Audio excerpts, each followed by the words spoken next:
Estamos revisando la primera epístola del apóstol Juan y vamos por el capítulo 4. Entonces, en el nombre del Señor Jesucristo, comenzamos pidiendo la dirección del maravilloso Espíritu Santo, nuestro acompañante, compañero, amigo, nuestro abogado, intercesor. Bendito sea el Señor por su Espíritu Santo. La palabra del Señor dice así: Amados, no creáis a todo espíritu, sino probad los espíritus si son de Dios, porque muchos falsos profetas han salido por el mundo. Bueno, este capítulo comienza para nosotros con una exhortación cariñosa. Puede tomarse como consejo, pero también como mandamiento. Puede tomarse como una advertencia.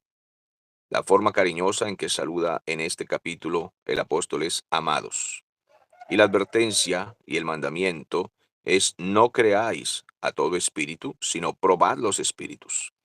Muy bien, aquí no se está refiriendo necesariamente a demonios, sino a los espíritus de los hombres que predican, porque el mismo versículo lo explica, diciendo que hay muchos falsos predicadores, falsos profetas, como todos esos que han salido ahorita con la política, y entonces unos dicen una cosa, otros dicen otra, y lo que causan es confusión porque no se cumple nada de lo que dicen esos farsantes. Y entonces el pueblo evangélico se confunde, pero de todas maneras los aplauden y ahí los tienen, dándole me gusta y me gusta en las redes, y ellos siguen creyendo que verdaderamente son profetas. La Biblia dice: amados, no creáis a todo espíritu, pónganlos a prueba. Y la forma de ponerlos a prueba, como mínimo, son tres vías para ponerlos a prueba. En primer lugar, es necesario probar el testimonio de ellos, cómo es la vida de esas personas. Estoy seguro que muchos de esos famosos profetas de las redes que aprovecharon la política para su fanfarronería no han sido probados en su testimonio, porque a veces la gente ni siquiera vive al lado de la casa de ellos para conocerlos y para saber quiénes son realmente. En segundo lugar, es necesario probar la doctrina. He probado la doctrina de esa gente y es una doctrina totalmente desviada y torcida, comenzando porque se hacen llamar profetas, ya por esa arrogancia y soberbia no son más que unos farsantes. Y en tercer lugar, por el discernimiento de espíritus.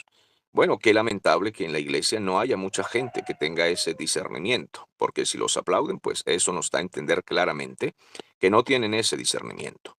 Todo predicador, todo pastor y todo el que se ponga otros títulos agrandados, es necesario que sea probado, porque hoy se hacen llamar maestros, apóstoles, profetas, querubines, alumbrados, iluminados, revelados y no sé cuántas cosas más. Bueno, deben ser puestos a prueba por la iglesia del Señor. La iglesia debe examinar cada palabra que ellos dicen. Cada palabra debe ser examinada a la luz de las escrituras, de la doctrina bíblica, para ver si están apegados. Aquí no dice: amados, deben creerle a los que dicen ser profetas, deben creerle a los que dicen ser pastores o apóstoles o maestros, deben creerle a los que dicen ser evangelistas. Aquí no dice que deben creerle, por el contrario dice: no les crean. Primero pónganlos a prueba antes de creer. Antes de creer en un mensaje, predicación, enseñanza, incluso la mía, ustedes tienen que poner a prueba esto. ¿Quién es el personaje? ¿Qué hace? ¿Dónde vive? ¿Cómo es su vida? ¿Cómo es la doctrina? Es necesario ponerlo a prueba. ¿Quién lo recomienda? ¿Qué habla? ¿De qué vive? Es necesario ponerlo a prueba, discernir, poner en la balanza. El mensaje debe ser puesto sobre la balanza de la palabra del Señor. Si le falta doctrina, no sirve. Si le falta carácter, no sirve. Es necesario ponerlos a prueba, pero ¿por qué no lo comprenden? Que existen muchos falsos maestros, falsos profetas, falsos pastores, falsos predicadores, que existen muchos, no pocos, multitud de falsos enseñadores que traen fábulas. Fábulas como esa teología de la prosperidad, que pide plata y pactos y promete a la gente. Falsos como esa teología del dominionismo, que dice: yo decreto, yo mando, yo establezco, yo le doy órdenes al Espíritu Santo. Dios está hecho para obedecerme a mí. Cuando yo digo algo se cumple, porque para eso Dios tiene que obedecerme. Yo lo establezco, lo decreto, lo conjuro, lo juro, lo profano, lo piso, lo anulo. herejías desviadas de la palabra, hay que probarlas a la luz de las Escrituras. Nunca los apóstoles dijeron esas cosas, ni predicaron, ni enseñaron, ni mandaron esas cosas. Con todo que los apóstoles son mayores en autoridad que nosotros, no los apóstoles modernos fraudulentos, sino los apóstoles bíblicos son los que establecieron el fundamento sobre el cual no puede haber otro fundamento. Entonces es necesario saber que esa teología de la liberación, de la guerra espiritual, de la sanidad interior, del rompimiento de maldiciones generacionales, no son más que teologías fraudulentas y mentirosas, con talleres absurdos y herejes que han desviado al pueblo del camino del Señor. La teología del G12, también conocido como Gobierno de los Doce o Movimiento Carismático Evangélico. Ese movimiento carismático, llamado G12, es necesario ponerlo a prueba a la luz de las Escrituras, con sus encuentros extraños, donde le hacen liberaciones a los evangélicos. La teología del vómito, que usted va a vomitar en este momento, el falso bautismo de la risa, el falso bautismo de la borrachera, el falso bautismo de la danza loca. En este momento ustedes van a ser bautizados con la danza loca y van a perder el control. Van a comenzar a girar con los ojos cerrados y pierden el control y agarran las cornetas, el púlpito, las ventanas, todo porque, mejor dicho, ustedes son capaces de despedazar todo eso cuando los agarra el Espíritu Santo, dicen ellos. Toda esa teología es falsa, están blasfemando contra el Espíritu, están blasfemando contra la palabra. Pasen aquí los días lunes porque a las 8 de la noche se les hará liberación, ya que cada pecado que ustedes cometen es un demonio que se les mete y hay que sacarles esos demonios, aun cuando son cristianos convertidos y se supone que tienen el Espíritu Santo si es que son cristianos. ¿Por dónde se les metió el diablo? ¿Cómo puede vivir el diablo y Dios al mismo tiempo dentro de ustedes? ¿Cómo Dios le permite a Satanás que viva ahí al ladito de su corazón donde reina el Espíritu Santo si es que son cristianos verdaderos? De lo contrario, no lo son. Entonces es necesario, ¿cómo así que vengan los lunes? Porque hay que hacerle rompimiento de maldiciones generacionales, porque usted, aunque se convirtió, supuestamente si su abuela era bruja, usted carga esas maldiciones encima todavía. Entonces el autorizado para echarle esas maldiciones generacionales es fulanito de tal, porque tiene el don de rompimiento de maldiciones generacionales. Y agarran un texto y otro texto, lo tuercen, lo sacan de contexto y hacen una doctrina falsa, una farsa, una fábula, y tuercen al pueblo del Señor. Amados, no creáis a todo espíritu, no creáis. Probad los espíritus a la luz de las Escrituras. Probad los espíritus por el carácter de ese predicador fraudulento. Probad los espíritus para ver si el que está hablando es un neófito, o sea, un nuevo, un nuevo ignorante que inventa esas cosas, o un falso maestro veterano y capacitado para torcer al pueblo del Señor. Probad los espíritus por discernimiento, disciernan entre el bien y el mal, entre la luz y las tinieblas, entre la verdad y la mentira. Muchas de esas personas han practicado en el mundo la brujería y después de que toda la vida fueron brujos, entonces se convierten y no dejan la brujería. Llegan al Evangelio, se bautizan y comienzan a traer todas sus antiguas revelaciones y dicen, cuando yo era brujo, tal cosa y tal cosa me reveló el diablo. Entonces ahora eso lo vamos a practicar aquí, pero de otra manera. Traigan por favor aceite, traigan harina, traigan sal, traigan cenizas de no sé dónde, traigan, ¿qué más es lo que piden? Aceite, vino, y bueno, vamos a agarrar la bandera de Venezuela y vamos a echarle ahí un revueltijo. Vino, harina venezolana, sal, cenizas, aceite y no sé cuántas cosas más. Y hagamos una brujería aquí, pongámosle tinte de evangélico y digamos que es en el nombre de Jesús.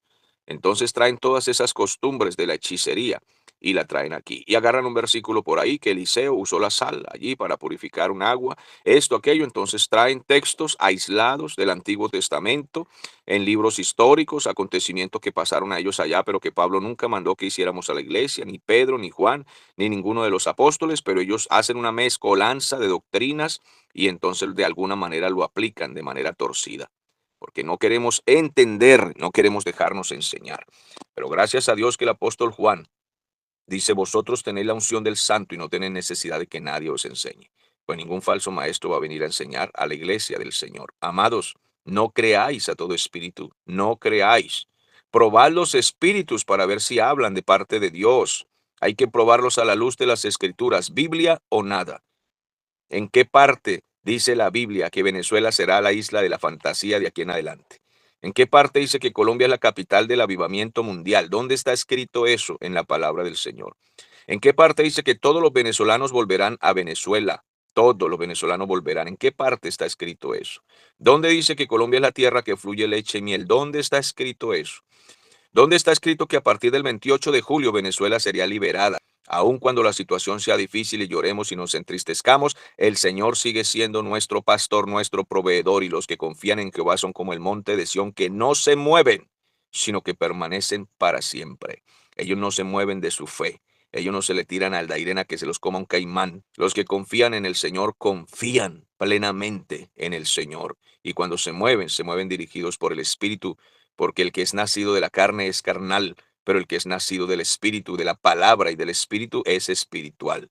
El viento sopla de donde quiere y oye su sonido, pero no sabes de dónde viene y de a dónde va. Así es el que es nacido del Espíritu. Cuando sopla el Espíritu lo guía, y si se va a un lugar o a otro es porque lo guía el Espíritu.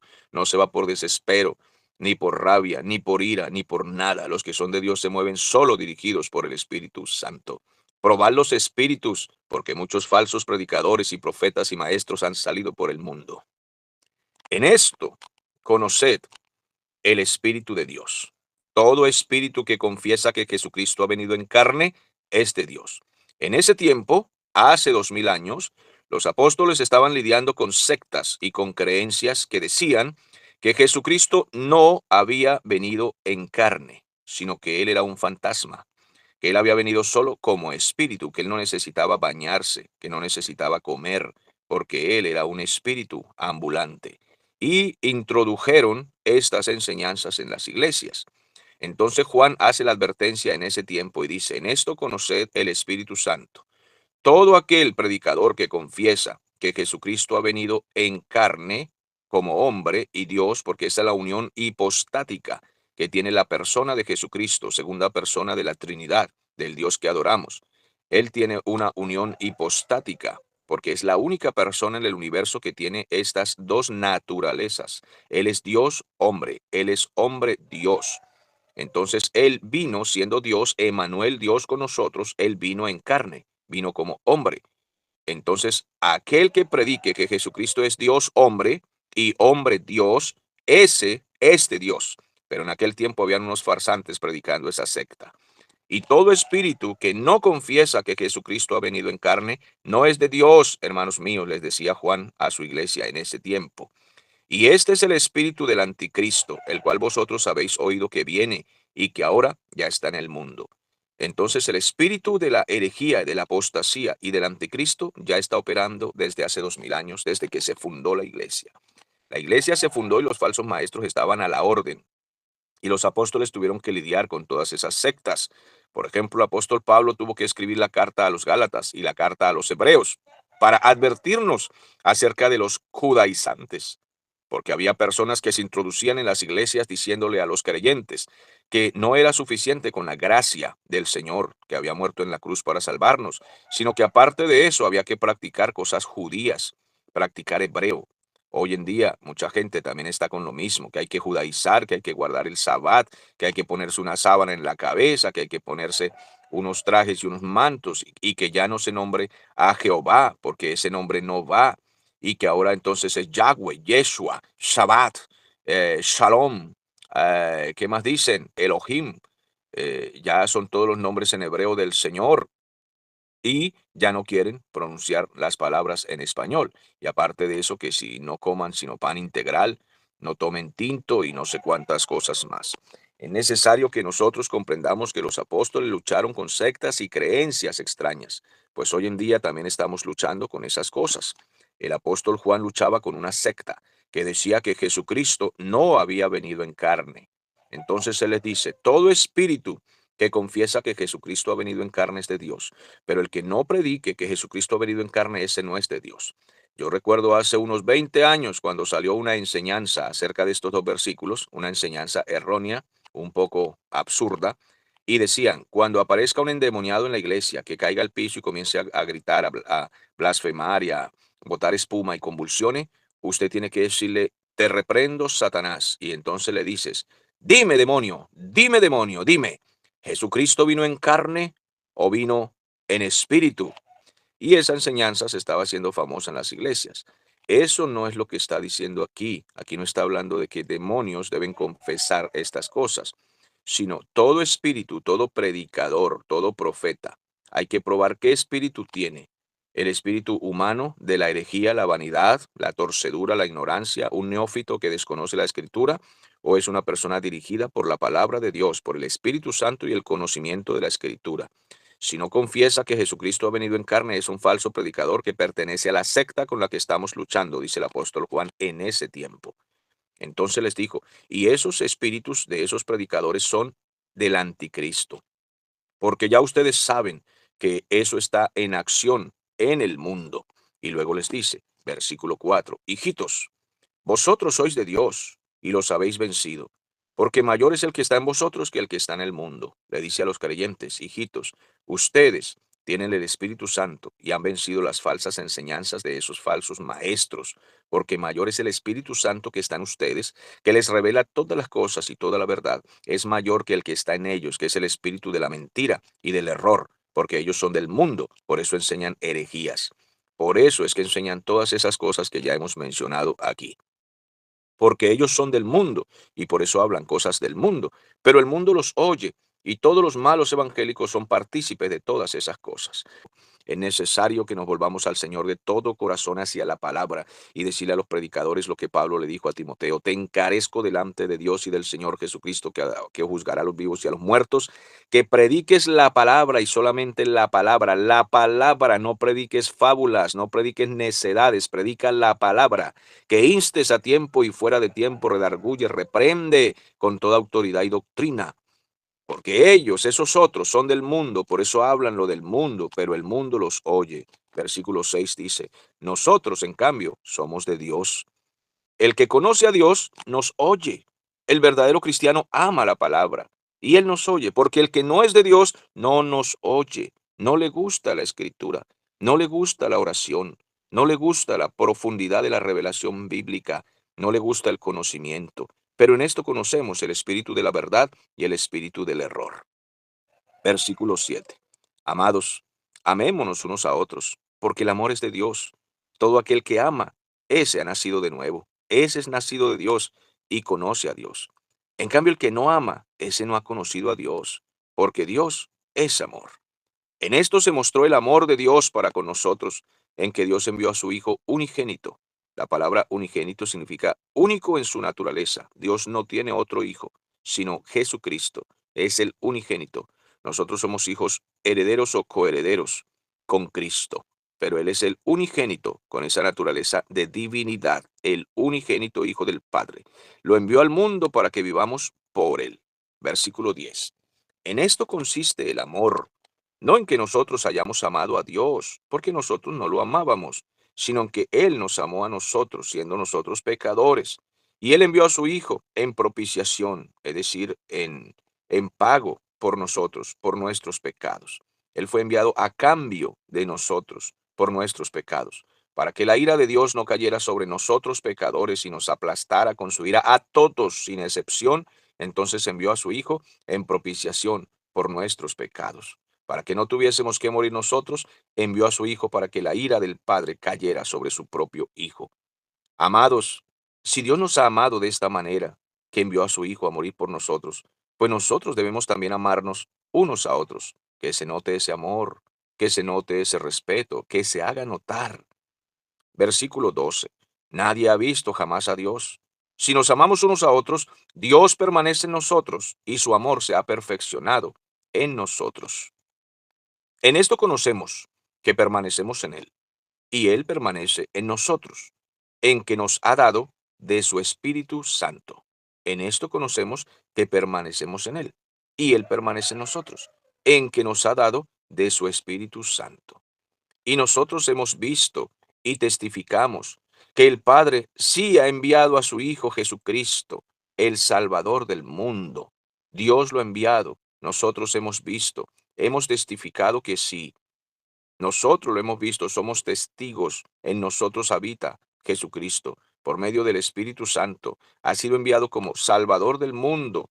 Todo aquel que confiese que Jesús es el Hijo de Dios y permanezca en Él y se sujete a Él y Él en Dios, que permanezca en Él y que Dios permanezca en Él y que ese hombre permanezca en Dios. Todo aquel que confiese que Jesús es el Hijo de Dios, entonces Dios permanece en Él y Él permanece en Dios. Pero es que eso se nota. Nuestro testimonio muestra que Dios permanece en nosotros y que nosotros permanecemos en Él. Dios permanece en nosotros y nosotros en Él, y eso se nota por la paz, la tranquilidad, la oración, la sujeción. Nosotros sabemos esperar a que Dios se encargue de cada situación. Dios no puede ser burlado. Todos los que han blasfemado el nombre del Señor, algún día la pagarán. Todos los que han hecho injusticia, sean de un lado o del otro, algún día pagarán. Todo el que ha mentido. Nosotros tenemos paz, tranquilidad. Dios se encarga de todo. Nosotros hemos conocido y creído el amor que Dios tiene para con nosotros. Dios es amor, y el que permanece en amor permanece en Dios, y Dios permanece en él. En esto se ha perfeccionado el amor en nosotros, para que tengamos confianza en el día del juicio, pues como Él es, así somos nosotros en este mundo. Así como Cristo se comportó en el mundo, así nos comportamos nosotros. El Señor Jesús dijo: paga el tributo, sujétense a la autoridad, al César lo que es del César, a Dios lo que es de Dios, y así como Él es, así somos nosotros. Y amamos a nuestros hermanos y los respetamos y predicamos únicamente la verdad, y estamos unidos, así como el Padre y el Hijo son uno, así los creyentes se unen como si fueran uno solo. En el amor no hay temor, sino que el perfecto amor echa fuera el temor. No tenemos miedo a emperadores ni a gobiernos, no tenemos miedo de nadie. Así como no salimos a destruir el mundo, pues nosotros tampoco estamos asustados. Porque el temor lleva en sí castigo, de donde el que teme no ha sido perfeccionado en el amor. Pastor, me ha llamado la gente, algunos, tengo miedo ahora porque entonces esto va a seguir igual, va a ser peor, van a perseguir aquí, allá, tengo miedo. ¿Miedo de qué? Les digo yo, ¿miedo de qué? ¿Qué puede hacernos el hombre? ¿Qué puede hacernos el hombre? Si se atreven a tocar nuestro cuerpo, ¿qué pueden hacerle a nuestra alma? Si nos cuelgan o nos queman, ¿qué pueden hacer con nuestra alma? Nada. El amor echa fuera el temor. Nosotros amamos a Dios y a nuestros hermanos y no tenemos miedo. Nosotros le amamos a Él porque Él nos amó primero. Si alguno dice yo amo a Dios pero aborrece a su hermano, es un mentiroso. Pues el que no ama a su hermano a quien ha visto, ¿cómo puede amar a Dios si a Dios no lo ha visto? Y nosotros tenemos este mandamiento del Señor Jesucristo: el que ama a Dios, ame también a su hermano. Así de que entre hermanos, cero pleitos políticos, cero pleitos tontos, cero pleitos de cualquier índole que no valga la pena discutir. Entre hermanos, madurez, amor, respeto, comprensión, amabilidad. Entre hermanos, todo el cariño y todo el respaldo que nos podamos tener unos a otros. Y que viva la verdad, y que viva la palabra de Dios, y que viva el evangelio verdadero de nuestro Señor Jesucristo. Hasta aquí la lectura del capítulo 4 de la primera epístola del apóstol Juan.